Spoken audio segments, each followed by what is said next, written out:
the kind of problem solving that we are thinking about is a more holistic approach to problems. The current theory of problems is that that analysis. I mean, if you take the Miami River and you break it down into its parts, and these 34 different agencies, each one dealing with some different part of the problem, it doesn't work.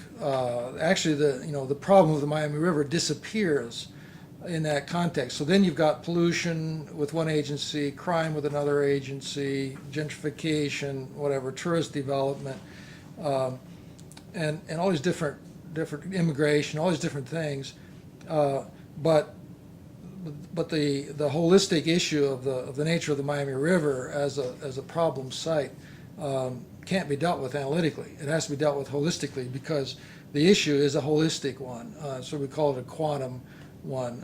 Each individual problem is an emergent feature, or that it's really an emergent phenomenon when you mix together everything that's going on there globally, ecologically.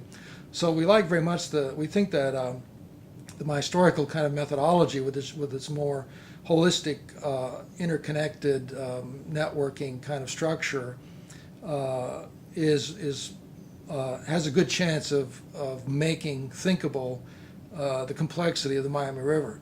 And in any case, what the theory suggests is that the way an image categorizes is by means of atmosphere, is by means of a mood or a holistic feeling. It would be called a situation. This would be what the situationists in France would call a situation specifically, meaning precisely the atmosphere or feeling of a particular area or zone of a city or of a place. And of course, it wouldn't be confined simply to the geography or the physical features of the place, but would include the cultural features as well. So here was the Miami River. We decided to be the site of our inquiry. And we made a couple of other decisions going in. First of all, the exciting thing theoretically is that it was going to be an ensemble activity. So we were going to do a group maestry. I mean, this almost seems like a contradiction in terms, that the Florida Research Ensemble as a group would investigate the Miami River Cora as a group, do a group maestry. Well, how did that work? Our model was specifically things like, for example, theater ensemble groups, the Wooster Group, for example. And the way the Wooster Group structured its performances, as you know, is Spalding Gray.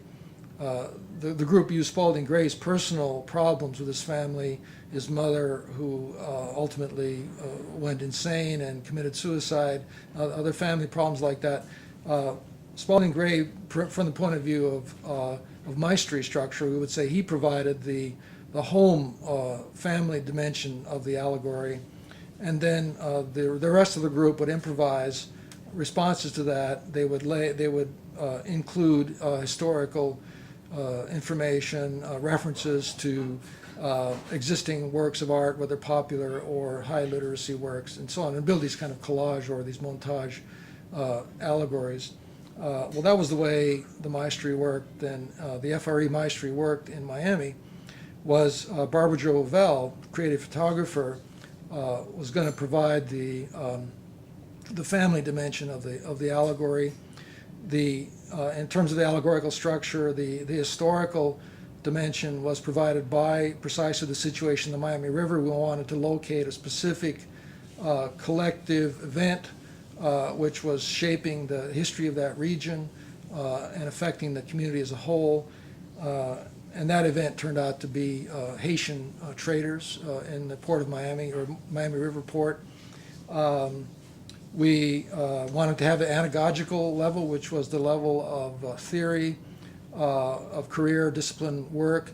That was provided initially by post-structural theory, but we then hybridized our post-structural theory with Haitian epistemologies, specifically with religious wisdom associated with Vodun divination practices.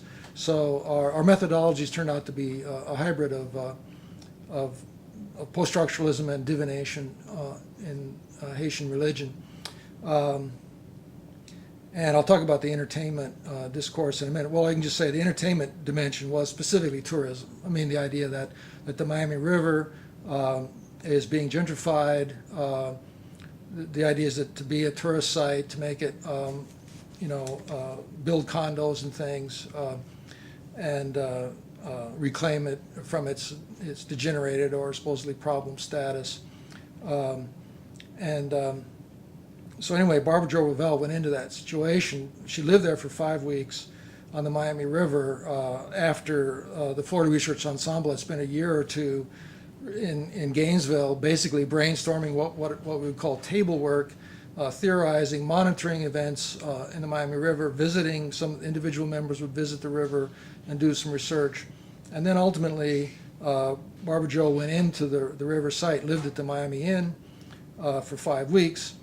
And her methodology was, what we decided was that she was going to use a divination methodology that we're calling this practice the testimonial.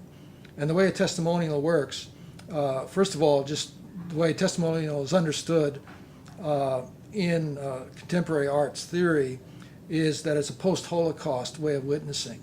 Part of the problem for consulting from the point of view of the arts in the age of the spectacle is that we are in a post-Enlightenment situation. What this means is that we're beginning to lose confidence in the Enlightenment worldview. That is to say, a worldview that believes that science can ultimately solve all of our problems, that there can be progress leading ultimately to a utopian world in which disease and crime and stupidity and all of this is overcome and things are constantly getting better. Basically nobody in the humanities or the arts believes that. I don't know if anybody in the sciences believes that anymore either. But then the question is, well, if there's no progress, then why consult? Why try to fix problems? If there's no progress, you're just going to make things worse, probably. And so there's a kind of a strange situation that consulting is in these days.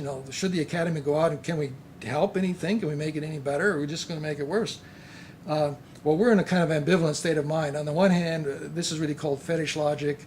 We believe that, we know intellectually that science doesn't make things better, but emotionally and in our hearts, we think that we can improve things by understanding them. So we're sort of ambivalent about that. So in any case, from our point of view, we're saying, well, look, what our consultancy does is we don't tell anybody what to do. It's not like we go in and say, look, do this and do that and fix this and that, but rather we're just trying to say, how about if we bring the Miami River, make it a Cora, that is, say, turn it into a space that is comprehensible in some way.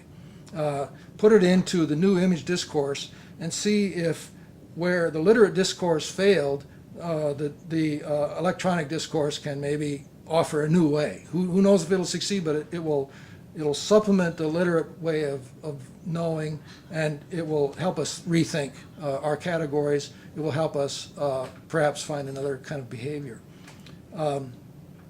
So that was the way we went going in. Well, now how does this work? Essentially, the way choreography now, this sort of applying a group maestry to a place, the way that works is we have to put it into an image. I mean, this is part of the experiment.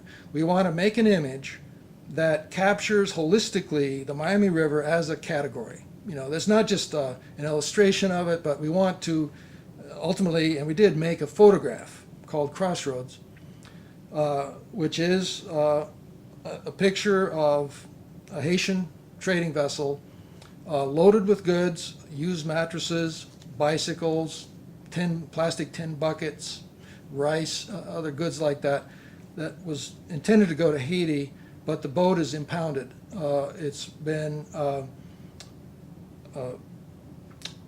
arrested, if you like. It's been impounded under the auspices of the Coast Guard, a particular Caribbean safety code. These Haitian boats especially, but other boats were